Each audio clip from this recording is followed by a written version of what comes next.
Tonight, so I'm going to quickly get to it. But I want to first express my appreciation and thanks for the opportunity to be with you, for your good attendance, for your good attention, for the work of the Lord that you're doing here. I want to thank the members. I want to thank the elders. I want to thank the Maldens for putting me up and thereby putting up with me. Those of you who fed me wonderful food. One of the things I look forward to whenever I'm in Alabama is there's really good food in Alabama, and I have enjoyed a lot of it. And it's good to see the good work here and the visitors. We thank you very much for coming.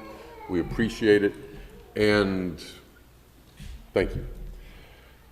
Tonight, we are going to continue in what we've been talking about. Our theme has been from 1 Peter chapter 3, verse 15. In your hearts, honor Christ as Lord, honor Christ the Lord as holy, always being prepared to make a defense to anyone who asks you for a reason for the hope that is in you. We've been looking at reasons that show basis for faith in Jesus Christ and faith that there is a God, there is a creator. Sunday we started off with the fact that Jesus existed, died, and the reports of the empty tomb and the reports of the resurrection from the dead. Even the appearance of Jesus after he had been crucified and died and risen, appearing to Saul of Tarsus, and all that accomplished. We talked about messianic prophecies. We talked about foreshadows. And last night we talked about after talking about Scripture on Sunday, we talked about what Romans 1:20 says, that the natural world declares God's power. Tonight, we're going to switch gears and we're going to look at an argument of the evolutionists. We're going to look at an argument of the atheists. And so, we're going to start with a scripture of the beginning of the Bible, which Christians accept, but then we're going to look at their argument, and we're going to take a look at that and examine that. As Christians, we accept things that are remarkable, that nobody ever saw. You believe in a God that you've never seen. You believe there was a creation that you are not a witness to, but you're a witness of. You believe that Jesus, after he died, rose from the dead, that he was born of a virgin, that he made the blind to see, and that he appeared to Paul on the road of Tarsus, on the road to Damascus. Not everybody believes that. A lot of people believe in remarkable things that they have never seen. They believe, a lot of people, that there was nothing, and then it turned into something. Different ones have different beliefs, but a lot believe that. They believe that after an explosion, some matter ended up being this planet, and from dead matter ended up coming life.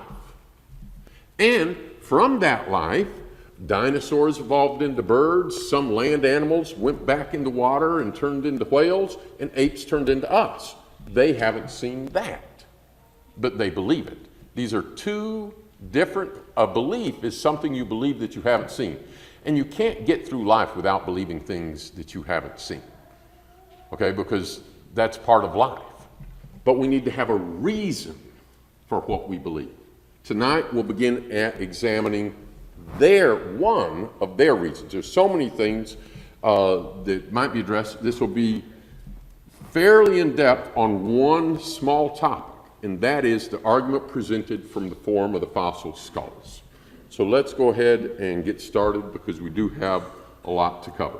Genesis chapter 1 tells us, in the beginning God created the heavens and the earth, and God said, let us make man in our image, and let them have dominion over the fish of the sea, over the fowl of the air, and over the cattle, and over all the earth, and over every creeping thing. So God created man in his own image. In the image of God created he him. Jesus himself went back when asked in Matthew 19 about marriage and divorce, and he said, have you not read that he who made them in the beginning made them male and female? We believe we were created by God. The evolutionists believe that we came from apes. Let me tell you, that's a much smaller step than the two previous steps. I don't accept that we came from apes, and we'll see some of the reason why here in just a minute. But even before you get to turning apes into people, how do you get from nothing to something? That's a huge jump. And then how do you get from non-life to life? That's a huge jump. From non-life to one cell is a bigger jump than from an ape to a man. But we've addressed those, so now let's talk about this. And this is a Smithsonian image arguing for the evolution of ape to man. We're going to be responding to and critiquing that. I'm going to move very quickly because we've got a lot to cover. But we're going to talk, the idea here is that there was a last common ancestor with apes before these different fossils we're going to be talking about. And then Australopithecines came along, which were kind of largely ape-like, but still they walked more, and it's leading to men. They believe they branched off different ways. They don't think it's a straight line. They think it's like there's some like second cousin and type of thing species going on. But then you get Homo habilis, Homo ergaster, Homo erectus, Neanderthal, some other ones along there too, like Heidelbergensis and stuff, and eventually Homo sapiens. For a long time, they said Neanderthal was a cousin instead of direct ancestor, et cetera. But without getting into those things, they present fossils and line them up. And so here's what I want you to start thinking about. You cannot see that one right there. Can we dim the lights for just a minute so you can, the other images are easier to see than this. All right. I want you to think for just a moment, what is that? It's something. It's something that lived here on this earth. It was found in the ground. So it was created by God. If God created all life, you go back to Genesis 1, God created the beasts of the field, and God created man and woman. That's either an animal or a person, or something in between. What do you think that is? What is that? What is that? What is that? What is that? What is that? One of the things we need to not do is look at one or two instances from the past where somebody made too much of an argument over a single tooth or a piece of jawbone or something and say that's all they've got. No, they've got a number of skulls and a number of rather complete skulls. Now, some of them were crushed into 300 pieces and glued back together, and some scientists think it fits this way, and sometimes scientists think it fits that way, but some of these skulls are very, very much intact. What are those things? I'm going to lay out first so you'll understand where we're going. What I'm going to be presenting, this has been a hobby of mine since the early 80s, and I've enjoyed seeing that some of the things that I was saying way back then, within the last 5 or 10 years, a lot of the scientists are now saying. I've been saying forever that Neanderthals were human beings. And lately, each scientific report that keeps coming in, it's been helping establish that more and more. The images drawn of them are getting more accurate. Here's what I'm going to be presenting. This is Homo sapien. This is from some bones found. It could be any. I've just picked this one particular Homo sapien. And his bones were found in Ethiopia, and they say that is a Homo sapien. And they say he lived at the same time with Neanderthals. This is from a French reconstruction shop, a Neanderthal. That's a human being. This is a boy, Homo ergaster, which is the African form of Homo erectus. He's a human being. This is an ape. That's the Houston Museum's representation of Lucy, if you've ever heard of the fossil Lucy, the Australopithecine. Lucy toured the United States just here in the last couple of years, and Houston Museum was one of the places it went, and I think that's a fairly fair representation of the ape Lucy. This is what I'm going to be presenting evidence on tonight, that these are people and that is an ape. It's not ape people, there's apes and there's people, and that's what I'll be presenting. Here's some skull sizes. For those of you that ride a motorcycle or something, you know what cc's are. You might ride a 500 cc or a 750 cc. I ride an 1100 cc. Human brain is on average 1350 cc.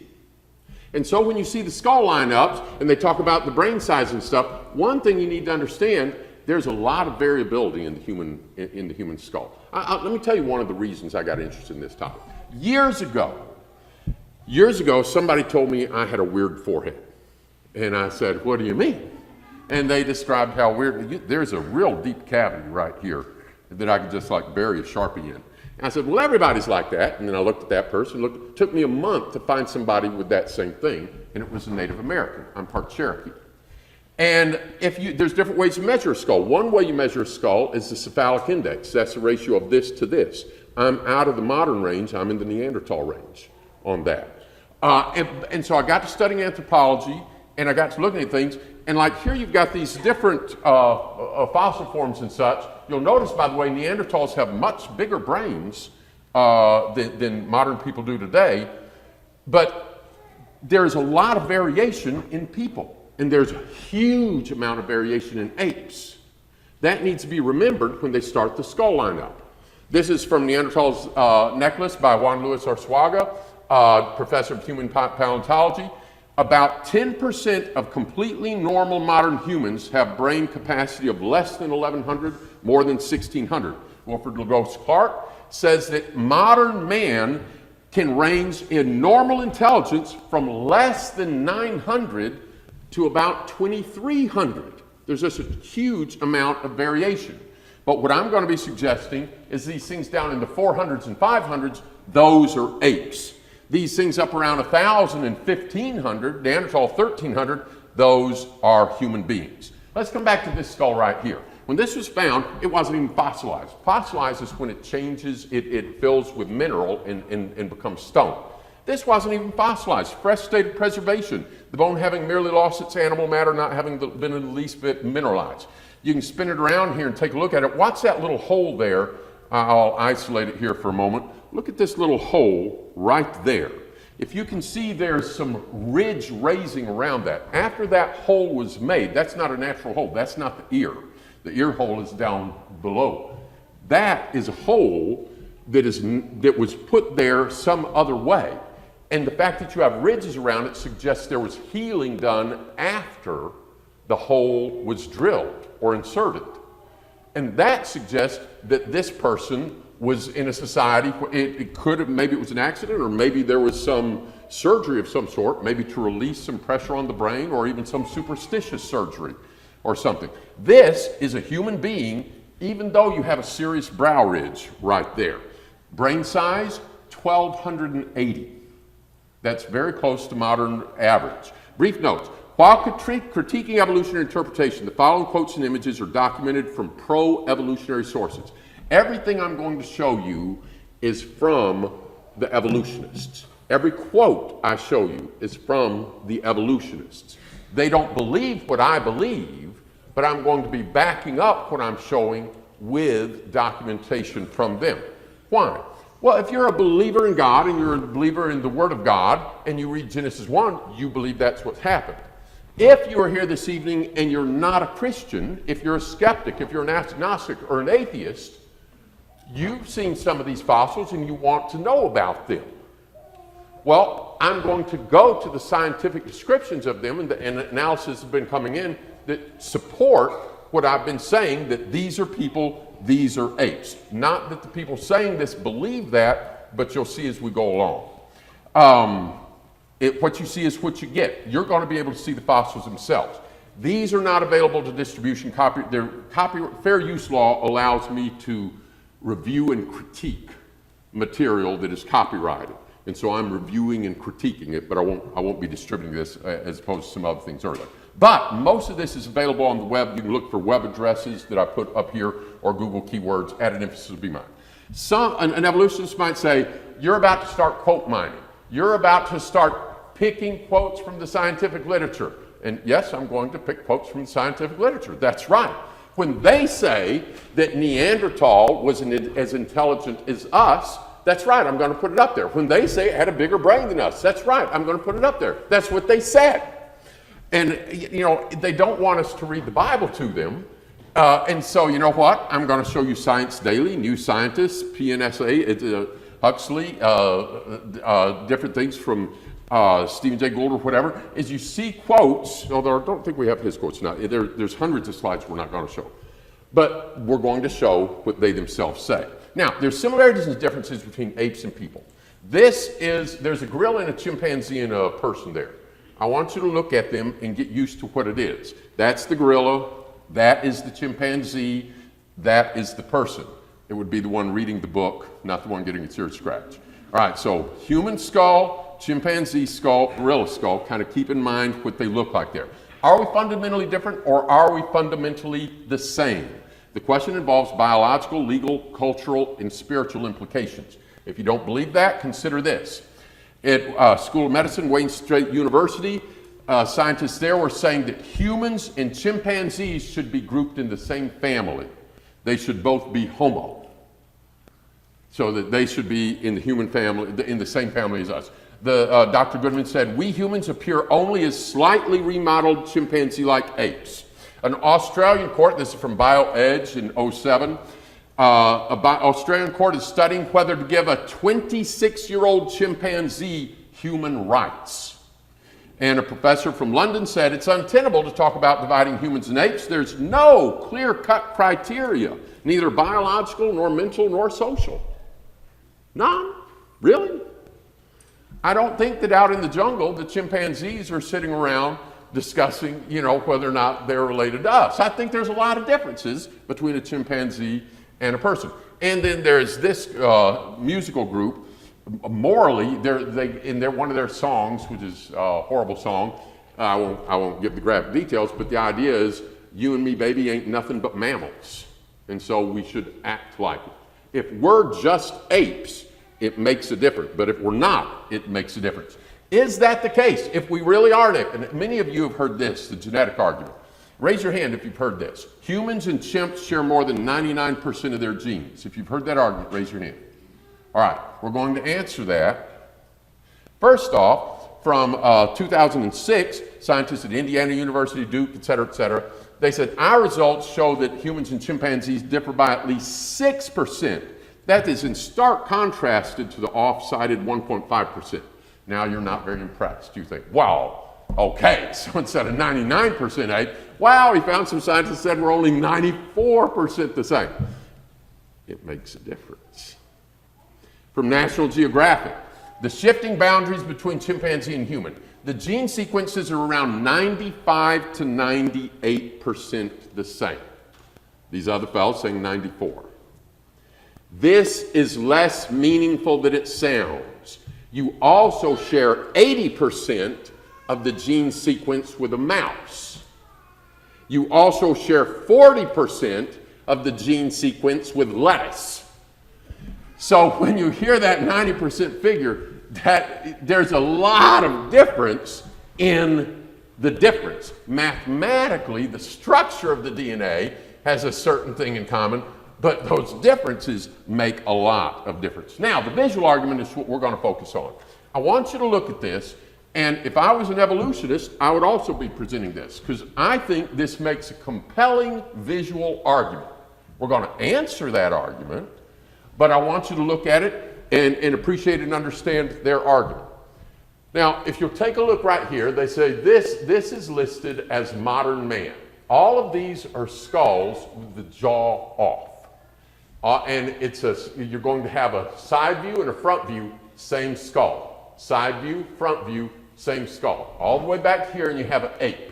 This is a chimpanzee skull. They're not saying that you evolved from a chimpanzee. They're saying chimps and us evolved from apes, and they're using a chimpanzee as a stereotypical ape skull. But I want you to see their argument so that we can know how to reply to it. Here's their argument.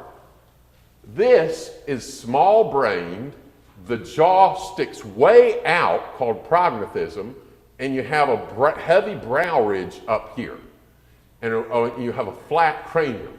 This, you have a bulging, big cranium, big area for the head.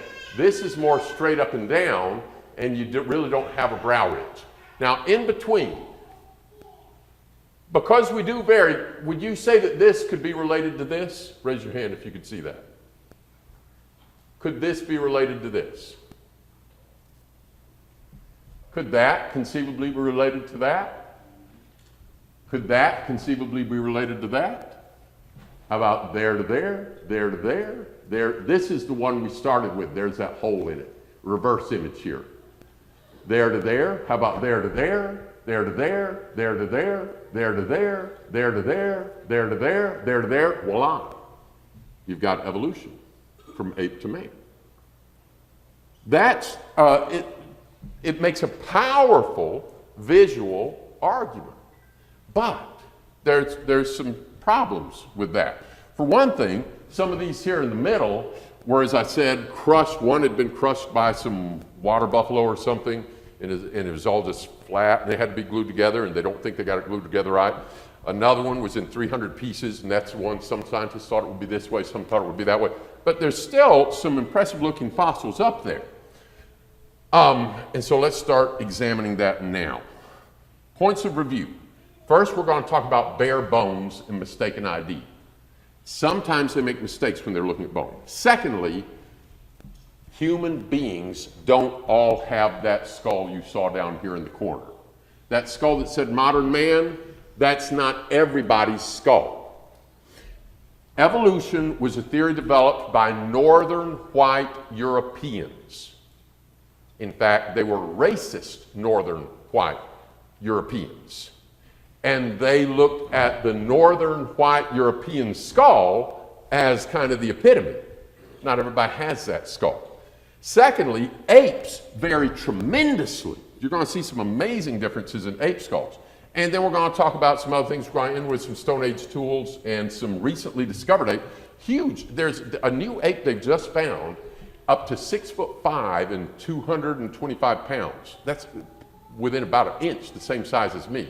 A chimpanzee that big, so it has a bigger brain and a flatter face. Now, if they'd found that skull and not the chimpanzee walking around, what might they have thought? And it also appears to walk bipedally a little bit more than regular chimpanzees as well. But it's still alive, and guess what it is? It's an ape. We'll get to that at the end. All right, bare bones. Sometimes it's obvious, sometimes it's not. Can you, raise your hand, by looking at that, you can pretty much tell what you're looking at. Raise your hand. Yeah, you can tell those are easy, all right? Now, especially with reptiles, all you got to do is paint them in green, you got, or whatever color they are. I'm colorblind. All right, how about this? Can you instantly tell what these are? All right, somebody back there can tell. What are they?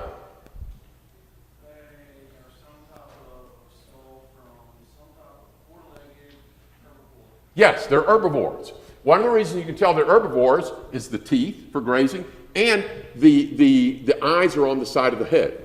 The way God made predators, eyes are on the front, and it helps you kind of the algebra or whatever to judge distances. Like when an eagle's swooping down, you know, at a fast speed, he kind of wants to know where that distance is. A deer, that whatever those shoots he's eating or whatever is not running away, but he needs to know where that mountain lion or that hunter is and stuff like this. That is an herbivore, but from the bones alone, if these were extinct, you wouldn't know from the bones alone that that one would look like that, that would look like that, that would look like that, and that would look like that.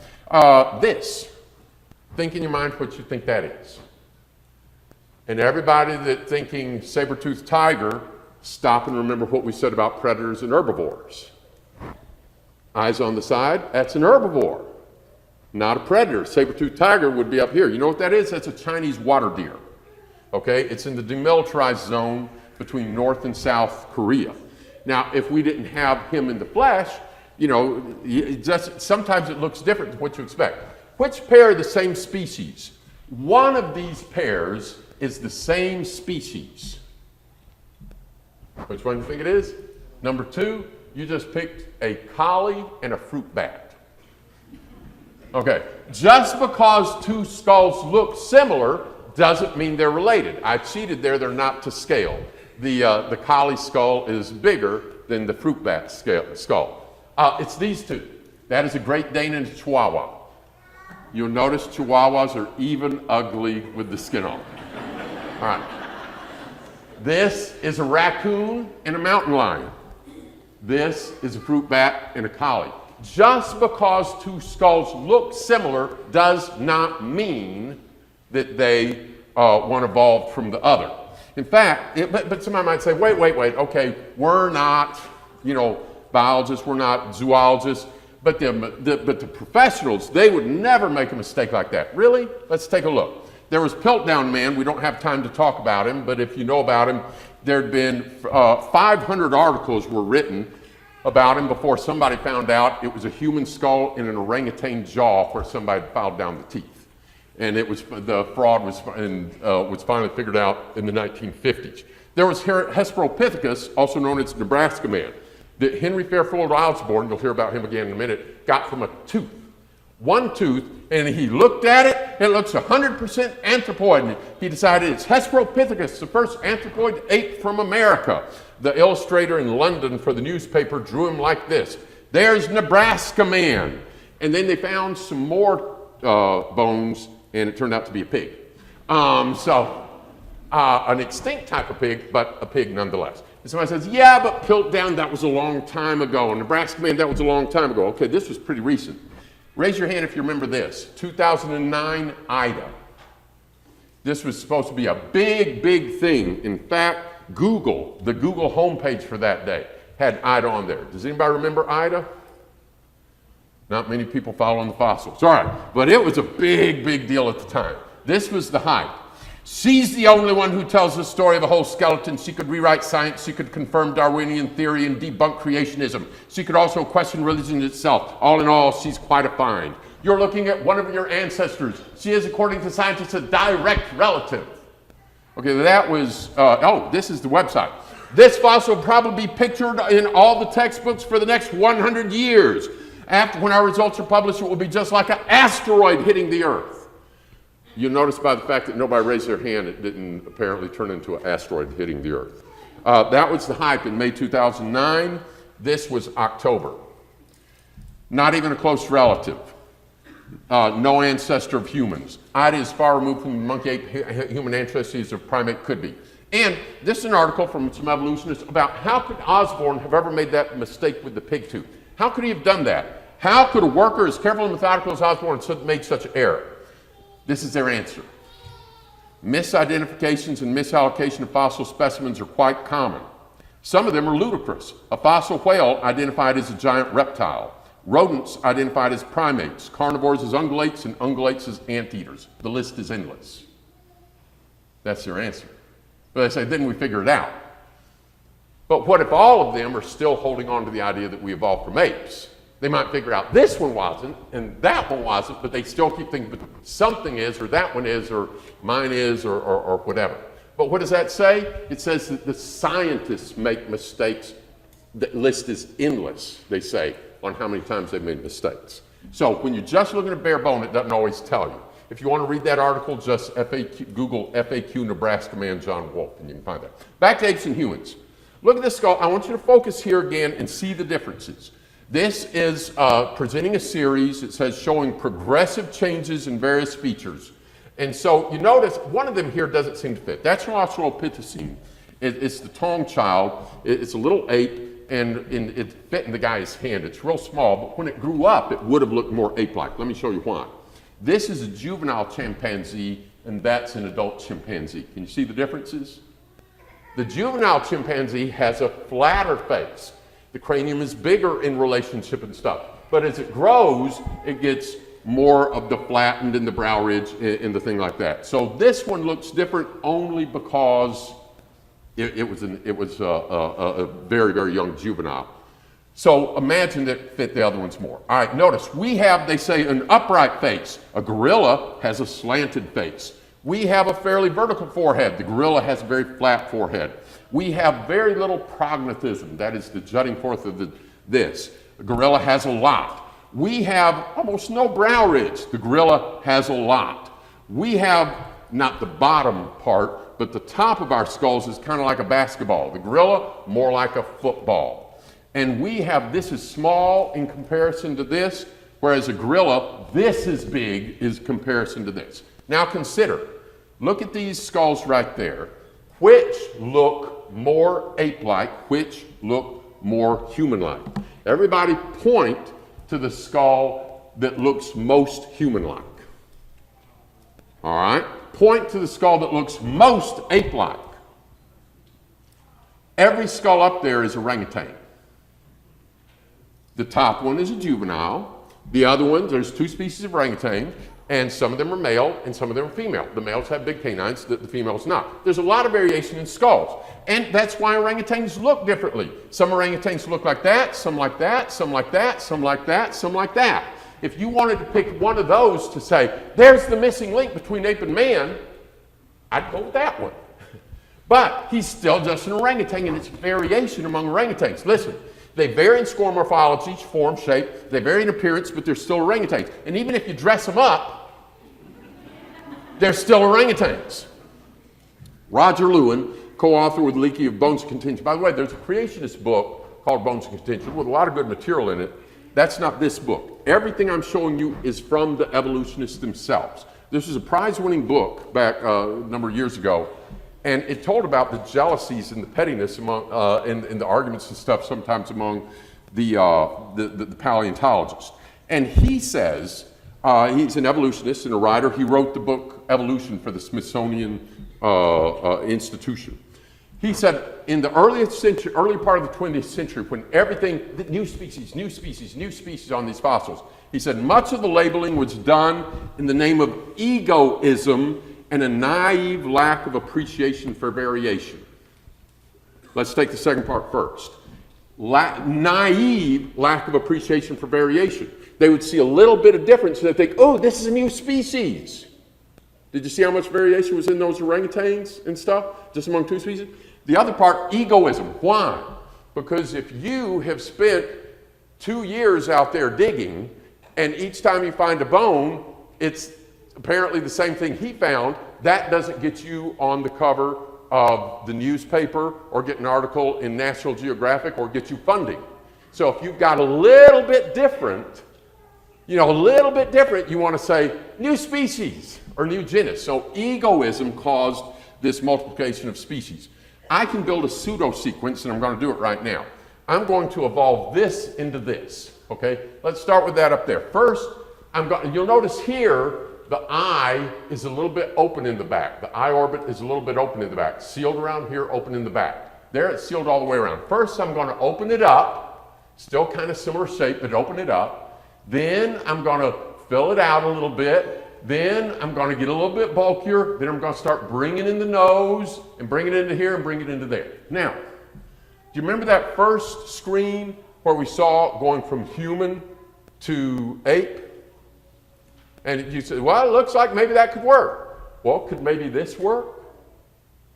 Line those up. If you line them up, it kind of looks like that could have turned into that, right? Okay, this is what we just did. We took a lemur and we turned it into a fruit bat. Then we turned it into a fox, then a coyote, and then we turned it into a raccoon, and then a couple of mountain lions. Okay, a mountain lion and then an African lion. Nobody believes that those are related in that sequence, that was an evolutionary sequence, but what did we do? We took some skulls and we lined them up. Interspecific variation.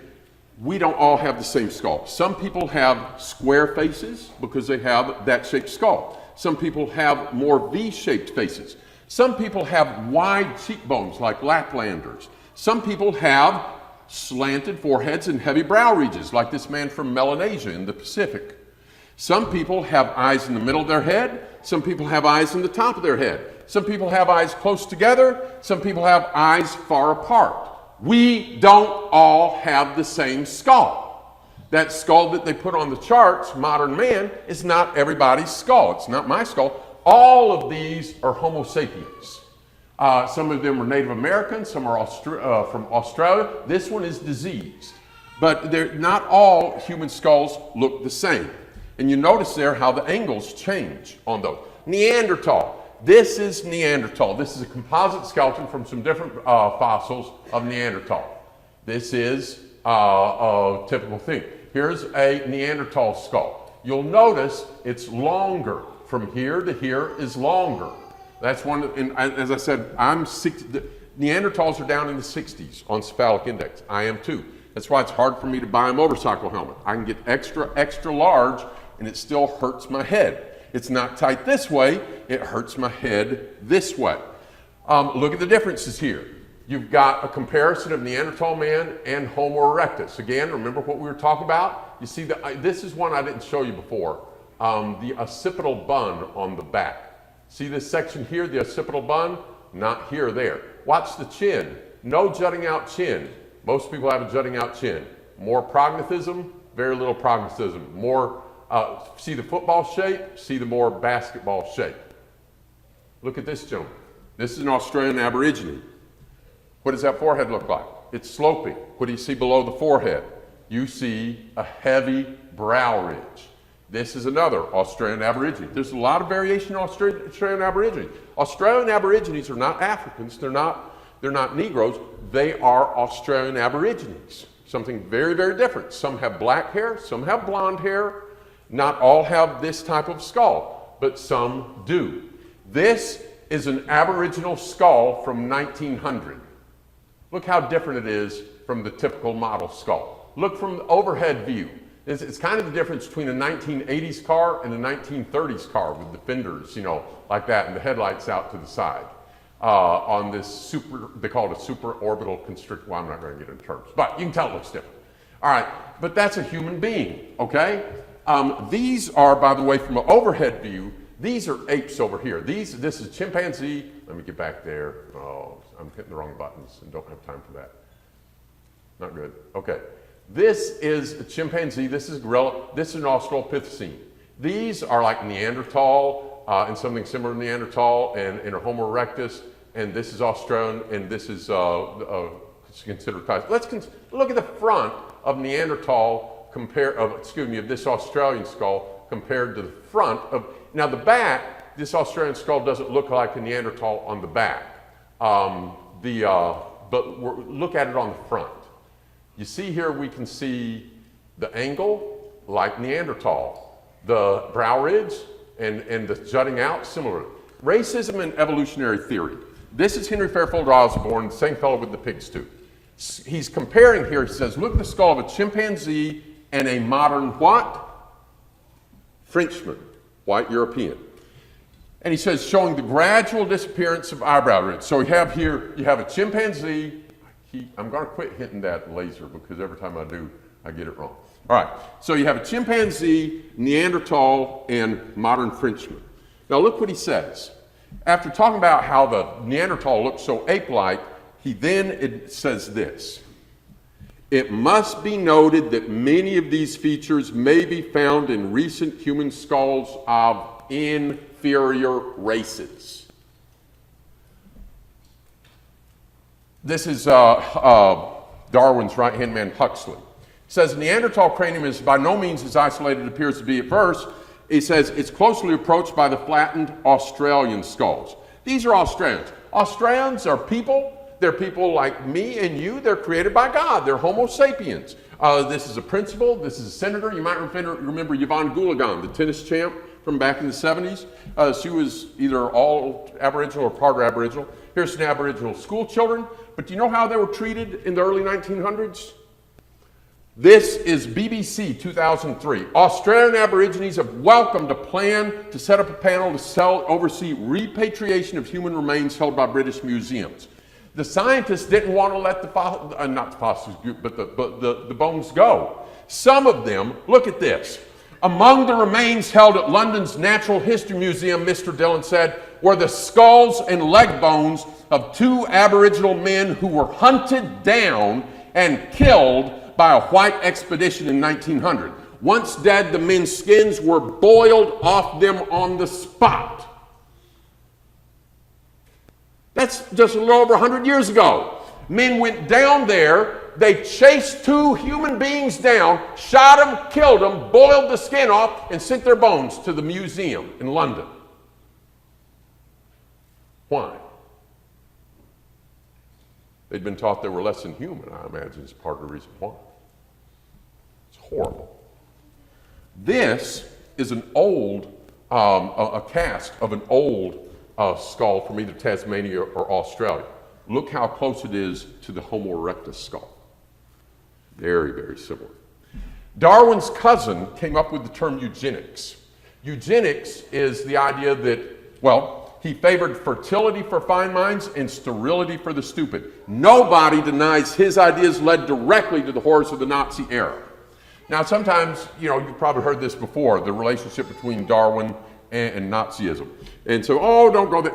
You know who's saying this? This is an evolutionist saying this. You know who's saying this? This is Steve Jones, who is professor of genetics at the University College London.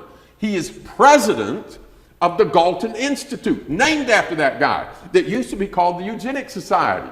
He's president of it, and he's saying it. This is Darwin's cousin, survival of the fittest. Why are we helping sick people and stuff like that? Why are we helping somebody that's deficient? And the idea you just need to, racism was a persistent theme of American and British anthropology. Osborne was the leading figure in this is again from Roger Lewin.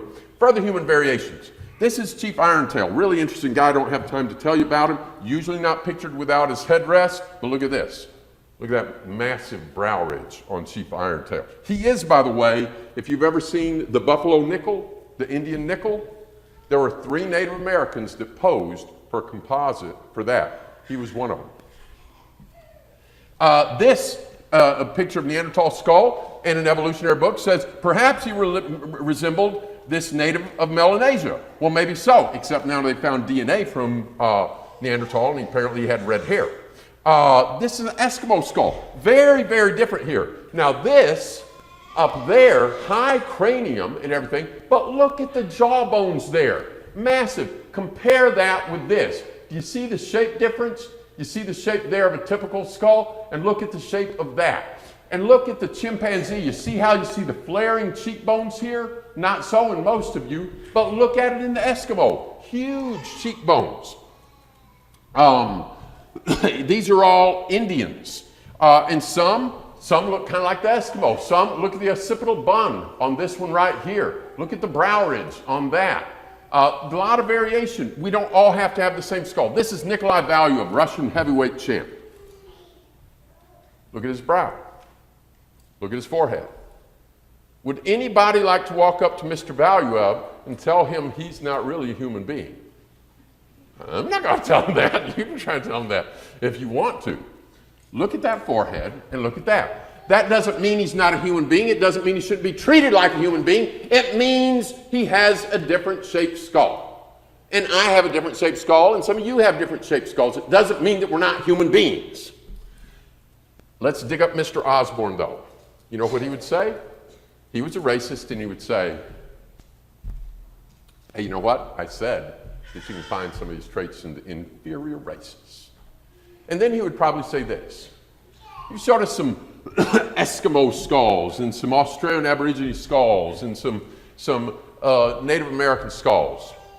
Were they the ones that invented the computer? Were they the ones that invented the airplane? And he would say, they're just not as evolved as us. Well, we're going to answer his racist argument. Look at all these devices right here. Where were they developed, by and large? One of them, 2 of them might be argued differently by somebody, like dual thing, kind of at the same time. But most all of these came from what? For the most part, with the exception of some Jewish genetics also in there, for the most part, these would be invented by white, Caucasian people from mid to upper Europe, genetically. But where were all these things done? United States. The United States has a disproportionate amount of technological advances. Guess what? Why? Why would that be the case? Well, because there was something to stimulate and move things forward. When I used to live in Europe, one thing I noticed in Europe, everybody does the same thing over and over and over. Most of your ancestors and my ancestors did the same thing over and over and over. When they came here and established a new country, you couldn't do just the same thing over and over and over. You needed to start out. You needed to build a village. You needed to find out from the Indians how to plant corn. You needed to interact with each other and figure out the colonies and then decide your relationship with Britain and interaction with that. And you had to build a country, and they came up with a capitalist system, a free market system, a democracy, a representative democracy. Well, there was already capitalism, but they came up with a democracy and stuff, and that created opportunities. Just because they had white genetic genes didn't mean that they're always advancing. Europe, during the Dark Ages, how much were they advancing?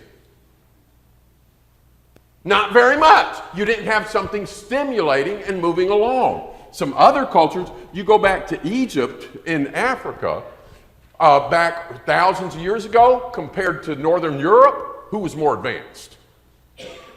All right, let's keep moving here. Because we do have, all right, forehead and IQ.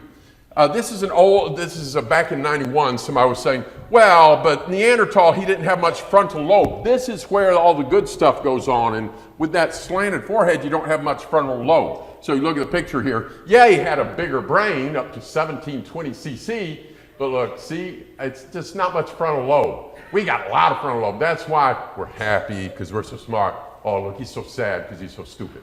Now, let's think about that. If that's so, look at the person next to you if you want to. Does their forehead slope back at all? Most everybody here, your forehead slopes back a little bit. What if somebody doesn't slant back any? Is that a genius? Is that a rocket science? What if somebody actually went the other way? Like that. Wow! Wow, that's frontal lobe in despair, right? Look at that. Is that a rocket scientist? No, it's a hunter-gatherer. That's a South African bushman living a lifestyle very similar to an Australian Aborigine. Point being, you can have a forehead like that and be a hunter-gatherer. You can have a forehead like that and be a hunter-gatherer. You can have a forehead like that and maybe you're a rocket scientist, or maybe you say, do you want fries with that? That's not what determines whether or not, so look at this. There's the boxer, and there's Richard Severn Fuld of Lehman Brothers. Okay, different people have different things. The old Neanderthal idea. When I was a kid, I think I actually saw this in the Chicago Museum of Natural History. This was the old idea, you know, there's Neanderthal. And this is a more recent representation of Neanderthal. After they also found out that he apparently had red hair. That's a human being. This is a representation of a Neanderthal burial. I took this photo up at the Museum of, in New York. Now watch these. 2007, University of Exeter. New evidence debunks the stupid Neanderthal myth. Discover magazine. Scientists have discovered Neanderthal diets were sophisticated. Their tools efficient. They're developed more similar to ours than researchers ever imagined. January 2010. Body ornamentation widely considered as conclusive evidence for modern behavior symbolic thinking. It was not recognized in Neanderthals until now. Now, some tried to say that's not it, but just keep watching the evidence. This is from Slovenia, possibly a Neanderthal flute made from a cave bear bone. Those who say it's not a flute, you know what they say that is? They say it's a bone that had been gnawed on. Take a look at it. You see the hole there? You see the hole there? And doesn't it look like there was a hole there and maybe a hole there? Does that look like a bone that got gnawed on, or does that look like a flute? Washington Post. Here, Science Daily. This is just from this year, April of this year. Neanderthals were not inferior to modern humans. April 30th, 2014, University of Boulder. Evidence does not support the opinion that Neanderthals were less advanced than anatomically modern humans. The evidence for cognitive inferiority is simply not there. What we're saying, the conventional view of Neanderthal is not true. And they talk about the mistaken concepts people had in the past. They didn't think they had this. They didn't think, they didn't use complex symbolic communication. They were less efficient hunters, inferior weapons, narrow diet, yada, yada, yada. Researchers found that none of the hypotheses were supported by the available research. Researchers were comparing Neanderthals not to their contemporaries on other continents, but to their successors. It would be like comparing the performance of a Model T to a modern day Ferrari, and therefore conclude that Henry Ford was, in other words, stupider than Ferrari. Neanderthals are us. Guess what? They have now, after a long time, I remember seeing scientists say, no, they're too different. We're not, now they've decided, news for you people, every one of you is part Neanderthal, the scientists are now saying. Interbreeding with humans. How closely related to us? I'd see them as a form of humans, a bit more different than today, but not much. Non-Africans are part Neanderthal, genetic research shows. University of Wisconsin. Most people, Neanderthal genes still exist in most people. About 2 to 3% of your DNA on average is Neanderthal. That's the same, approximately the same amount as from one great-great-great-grandparent. If you know in your family history, your great-great-great-grandparent, you got as much of him as you've got Neanderthal. You might say, wow, but that guy was close. How? Because all your ancestors have some Neanderthal in them, pretty much. Okay? Neanderthals are from Europe, that's where, and Asia, and other people bred with, had children with, that like people today breed and have children, and so you have this. Let's go back to that forehead and IQ thing. This, you remember when they were saying, oh, he didn't have the frontal lobe? This is a brain expert, okay? This is from BBC, the British broadcasting thing. They're interviewing Professor Ralph Holloway, Columbia University, expert on ancient brains. He said the second thing you can tell about the shape of the frontal lobe, it's really absolutely no different from what you can find in modern Homo sapiens. Here's the interview. Lewin said he is probably the world's leading expert, the world's expert on modern fossil hominid brains. The first thing is it's bigger, 20% bigger brain. But the other thing is that the frontal lobe is no different. This is back years ago, back in 1945, William Howell said, the Neanderthal brain was positively definitely not smaller than our own. Indeed, and it's the rather bitter pill, it appears to have been perhaps a little larger. Yes, it was. Chimpanzee is 400 cc, gorilla is 500, Aborigine about 1278, Hindu 1335, Europeans 1446, Eskimos 1516, Neanderthals 15, another Neanderthal 1600, another one 1625. The reason they had bigger brains is because they're bigger. By the way, that doesn't mean they're smarter, okay? Men have 10% bigger brains than women. Does that mean that they're smarter? If you want dessert tonight when you go home, don't raise your hand. The thing is, men are bigger in general. Since men are usually bigger, they usually have a bigger head. What's going to be inside the bigger head? A bigger brain. It doesn't mean that you're smarter, but it's the size of the skull. Homo erectus, real quick, we need to start winding up towards closing here. I've gone over time. Homo erectus, even more, this is more like about 1,000 cc. So instead of bigger, it's smaller, but still within modern range. Here's from Newsweek, I believe it was, New Scientist some years ago, said they used stone tools. Now it seems likely they built shelters, seem to find the remains of huts. Ancient mariners, early humans much smarter than we suspected. And coordinating, probably used language to coordinate. Homo erectus was clearly not a glorified chimp. They hunted animals with well-crafted spears. We believe they made sea voyage crossings. The evidence suggests that the cognitive capabilities of Homo erectus may be due for reprisal. This is Homo ergaster, which is the African version of Homo erectus. Very similar. There's a San Diego Museum representation of him. That would be a human being. Welcome to the club. They lived at the same time. They say they lived early. I don't accept their dates, but this, according to their dates, there was a period where they were all three here. They say there were Neanderthals and Homo erectus and Homo sapiens on this planet at the same time. Yeah, I believe so too. I believe it's three different types of people. Concurrence. I'm not going to take time to go through this because we're running. So this is their dates, but even by their dates, they're talking, well, I just don't have time for that. I've got to hurry. Okay, here's the difference between Lucy. That's a representation of Lucy. That's a representation of Homo ergaster. What's that? An ape. What's that? A person. There's one thing that looks human about that. You know what it is?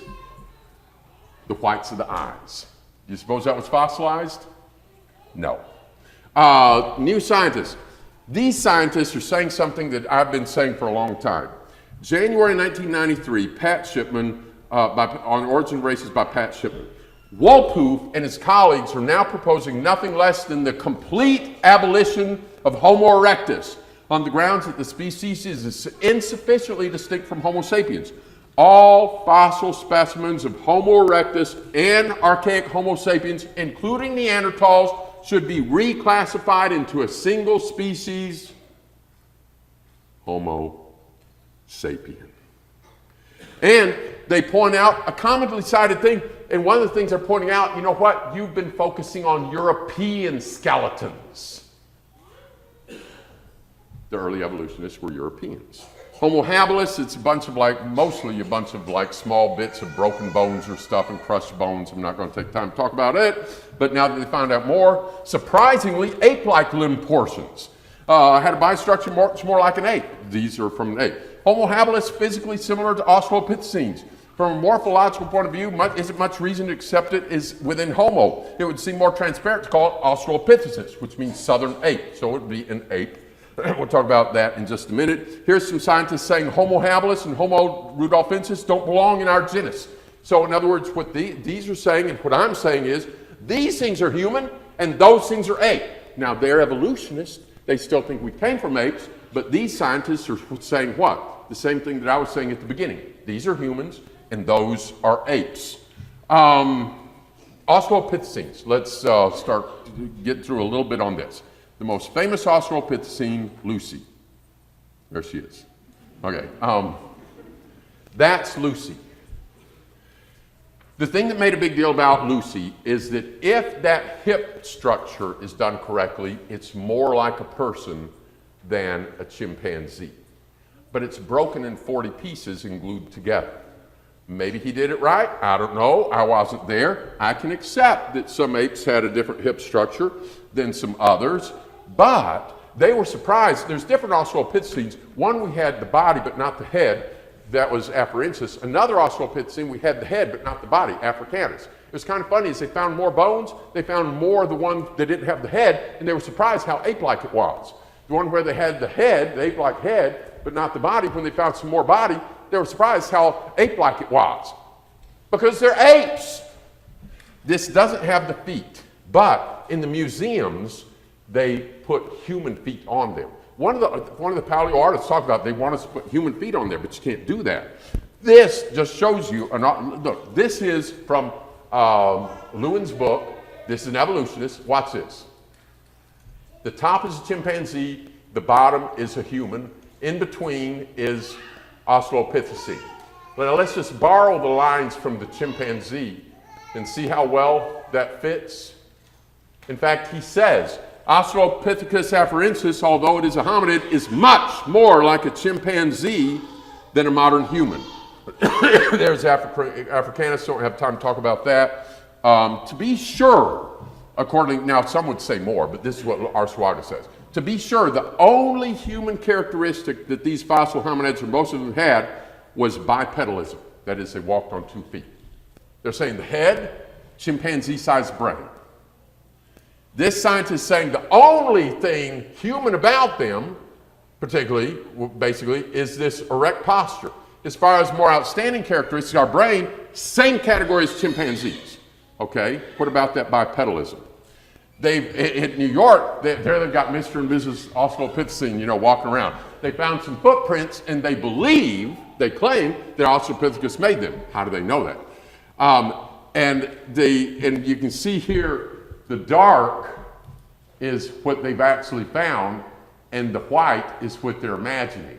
So you see they put some human feet on there, but guess what?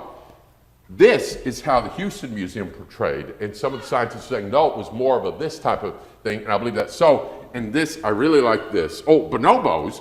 Bonobo is a kind of, used to be called a pygmy chimp. These things walk around on 2 legs part of the time already. The hole in the bottom of their head on chimpanzee, it's toward the back for this type of position. On a bonobo, it's closer to our position.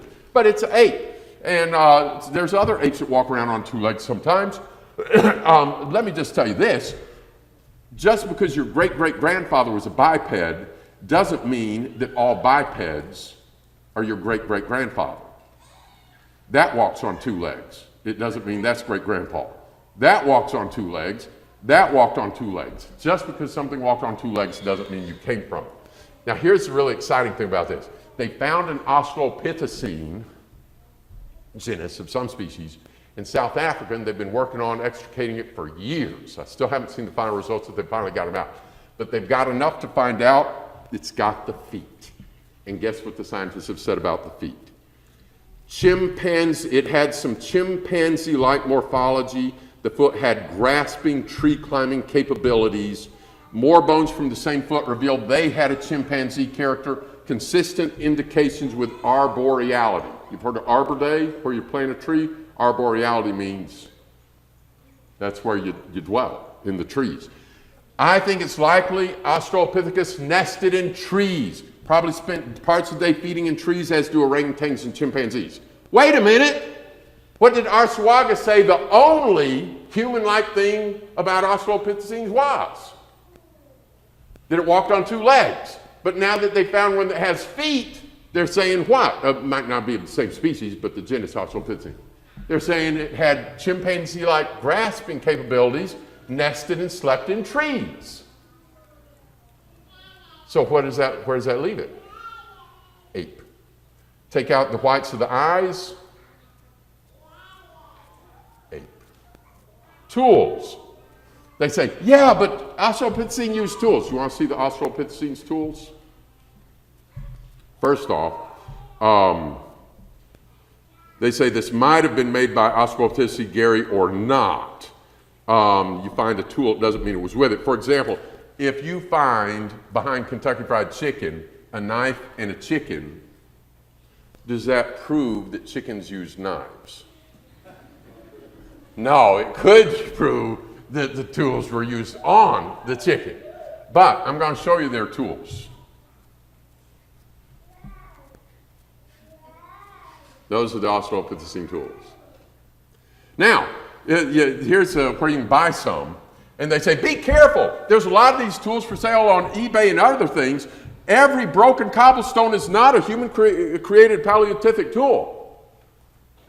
In other words, some of them are broken rocks. Yeah, only these are the ones that were really broken. Well, how can you tell that? Because there's too much. I mean, the way it's broken, there's just too much intelligence behind the way that you couldn't just by chance have a rock break.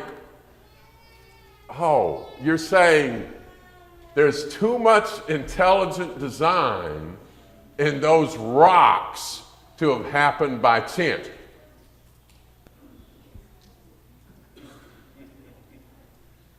There's not too much intelligent design in a human being. Oh, that can happen by chance. Oh, you can have nothing and it turns into something, blows up. Yeah, that could happen. You could have non-life and whoo, turned into cells with proteins. Oh, that can happen.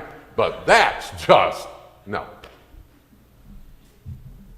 They look kind of like broken rocks to me. Maybe somebody broke them, maybe somebody didn't. You want to see some tools? If you remember the old Crocodile Dundee, now that's a knife, now that's a tool. These are Neanderthal and Homo erectus tools. How many of you have American, Native Indian, Native American ancestry? Okay. You know when they talk about Iron Age, Bronze Age, all that, they use those terms for the Middle East. They don't use those for North America. You know why? For most areas and most tribes, it didn't exist. You know what we went straight from? Straight from Stone Age to trading some pelts for something made in England. Were your ancestors less than human because they used stone tools? No. Ending notes. The receding chin was something I couldn't find for a long time till I found the Tasmanians. Almost no chin. There's no Tasmanians left. Here's a picture of the last surviving Tasmanians, late 1800s. This is William Lane, Billy King, last captured male. Isn't that horrific? Last captured male. Spent the last year of his life as a whaler. Even in his death in 1869, they gave him no respect. Dr. Lodewick Crowther removed his head in the name of science. His head was never found, neither is the tobacco pouch that was made out of his scrotum. Horrible how they treated people. This man is half Tasmanian. One of the things about these traits among the Tasmanians and Australians is when there was breeding with Caucasian genes, it tended to disappear very quickly. After just 2 generations, a Tasmanian and a European had children, Tasmanian and a European had children, and then those two had children. So after 2 generations, this man, he could walk out of an Irish pub. You'd never guess. Well, Neanderthal bones are found in Europe, but there have been Caucasian people there for a long time, and that has disappeared. Final points, variation in apes. You remember I said apes vary even more? See how different the eyes are on those two skulls? Do you see how different the nose is on those two skulls? Do you see how different the head is on those two skulls, and the nose, and the eyes? This is from college textbook physical anthropology. All of those are gorillas, same species, all modern. That's why if you go to the zoo and talk to the zookeepers, they can give different names for the gorillas because they look different. Gorillas have a wide variety in their gorilla skulls. We've got some wide variety, not as much, in our skulls. But I think if the gorillas will let us have, if we can let the gorillas have variety in their skulls, we ought to be able to have some variety in our skulls here. Interspecific variation, a series of 6 skulls, all members of the same species, gorilla. To illustrate the point, note the great amount of variation. College textbook here, evolutionary textbook. How many species represented? 1, all modern gorilla. A series of hominid fossils shows so much variation, less to be broken up by a great many paleontologists into a number of distinct ones. Last ape here, I told you I'd tell you about that new big one. At first they called it was known as the lion-eating ape. They don't know that it really does. One researcher saw one eating a leopard, but it could have been just a dead leopard, or maybe it killed it. These things are huge. They went to find them. This is the area they were looking in. They put up some trip cameras. They caught a picture of one. And here's some they took up in the trees. I'm going to show you a picture of a dead one. Those are grown men sitting behind it. That's a billy ape. That's a chimpanzee, just recently discovered. The only picture I have of billy ape skull is right there. But I want you to compare it to a chimpanzee skull. Of course, this is from bone clones. There's different chimpanzee skulls too. But watch the facial angle. Look, see how it's flatter? So look at the recess in there. See how it's less there? Look at the ear, going from the ear hole to back where the neck muscles attach. You see the difference? How that this would have walked more upright than this, apparently, based on where the neck muscles attach. Look at the cranium shape on this compared to the cranium shape on that chimpanzee. Look at the ratio from above the ear to below compared with a typical chimpanzee below to upper. You know what that is? That's just a variation in a different type of chimpanzee. Now, what if somebody had found a skull in the ground, it wasn't there, and it had a flatter face and a bigger brain, and of course, being that big, it's going to have a bigger brain. Does it mean it's human? Nope. Apes are still apes. People are still people. What did Genesis say? It said God created the animals, and they reproduce after their kind, and he created people, and we reproduce out of our kind. I've gone way over. Thank you for your attention. People are people, and apes are apes. Thank you very much for your attention. Oh, yeah, the last slide from Roger Lewin. Scientists, contrary to the myth they themselves promulgate, carry a generous dose of subjectivity. Nowhere else does that occur as much as in the search for human origins. Much of the labeling was done in egoism, lack of appreciation for variation, and Pilbeam, talking about a theory that they used to have about Ramapithecus and when it separated from chimpanzees and stuff, and he held one theory and then it got disproved wrong. He said the theories are fossil-free, in some cases even fossil-proof. Theories have often said far more about the theorists than they have to what actually happened. Keep that in mind. Thank you for your attention. I went way over, but I really appreciate your good attention. If we are not evolved from apes that came from chemicals that came from nothing, we came from somewhere else. And if we are intelligent and show design, that means we came from an intelligent designer. Where do you stand before your creator? If you believe that your creator has communicated with us through the Hebrew prophets, and if you believe that he sent his son and he rose from the dead as we studied the other morning, if you have not, won't you submit your life to him in obedience?